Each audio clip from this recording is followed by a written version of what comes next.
Hey you guys, what is up? It is Amy back with another episode on my YouTube channel. Thank you so much for joining me today.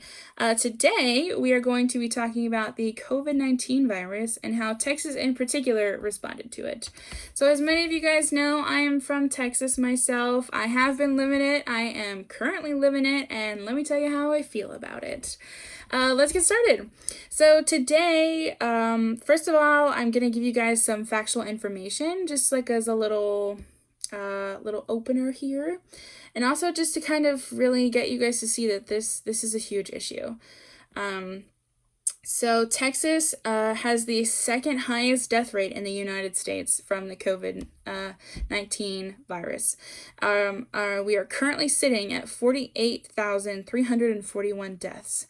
I just pulled this straight from the CDC website this morning, and they update it every single day at 8 p.m. So if you want to go check that out, I highly encourage you to do so. Now I want to talk about some of the issues that I felt like we had and some ways that we probably could have combated those issues. So the first one is I feel like we lifted the lockdown way too soon. I felt like we opened up unnecessary things like bars, salons, gyms, even like small things like libraries, just stuff like that open too soon. And the reason that our governor gave for deciding such a thing was that the economy was taking a shit. And yes, it was, but was that worth risking thousands of lives getting infected and thousands of lives dying? Was that worth it? No, I don't think so. Nothing is worth that. And I really felt like the way that they handled that response was, they just kind of brushed it off and just said, hey, they really gave us the message that said, hey, just continue about your daily lives, but wear your mask, wash your hands, and stay 6 feet apart. That's all they did for us. And I really feel like that set us up for failure in the future, and it did. Another thing is that since they lifted the lockdown too early, and encouraged people to go about their daily lives, that really skyrocketed our number of infections, and it did it fast, which really placed such a strain on hospitals. And there were no ventilators, they were extremely scarce. Blood supply was super, super low, which was crazy. And there were so many hospitals that had to turn people away or transfer people to other hospitals because they just did not have enough room. And that is horrible. That should never happen. If you go to the hospital to get treated, you should be treated, and you should not be turned away because there's no space for you. That is such an issue. And I really do believe that lifting the lockdown so early contributed to that problem. Another problem that I have is, this one really, really gets me, guys, is political figures saying that the virus is a hoax.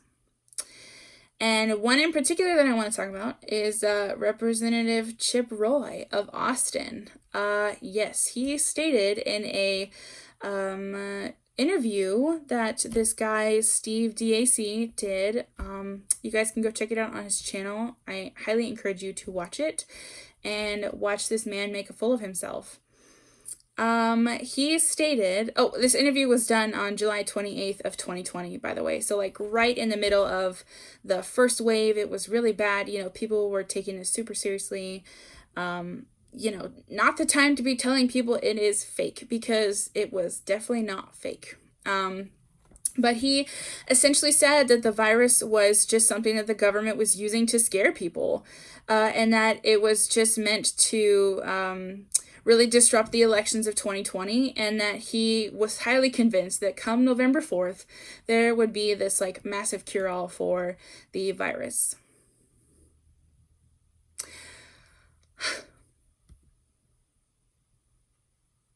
No. Just no. I don't know what else to say to that, except for the fact that that is extremely ignorant. There is so much scientific data behind the fact that this virus is real. And there's physical evidence as well. The hospitals being overflowed, people dying, people getting extremely sick with horrible symptoms. I just don't understand how anyone could look at this and go, this is a lie. No, it's not. And the fact that you didn't, you genuinely believe that, and you're such a political figure that has such a large amount of followers, really, really bothers me too. Because now your followers are believing that it's also fake because you said it. And I really think that did not help the number, because the number of infected people and people who died, because people who followed him were like, oh, well, he said that it's not real, so it must not be real. And they just went about their days, didn't care, didn't wash their hands, didn't stay 6 feet apart, didn't wear their masks. Those were the people that were just living their daily lives and not caring. They were being really, really selfish. And the fact that a political figure was encouraging this behavior really, really, really bothers me. Another thing that I have is social media, and actually just the media in general.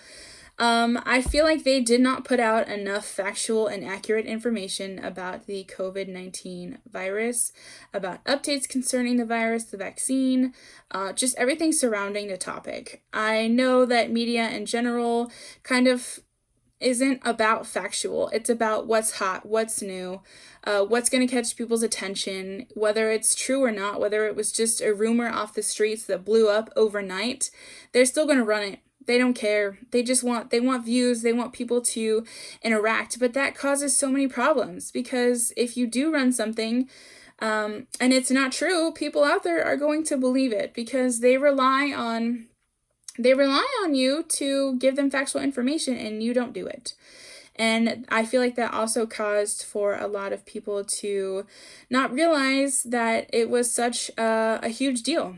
I feel like a lot of people didn't take it seriously because the media that they were watching did not take it seriously.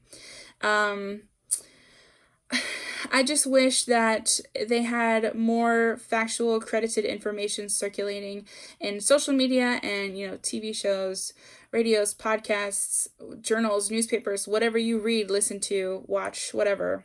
I really wish there was more factual and accredited information circulating that. So a couple questions that I feel like people are going to ask me is, what about closed-minded people? What do you do about them? So you can't really help them, to be honest. That's like the straight answer. But you can help people who might have been misguided, and encourage people to kind of do their own research.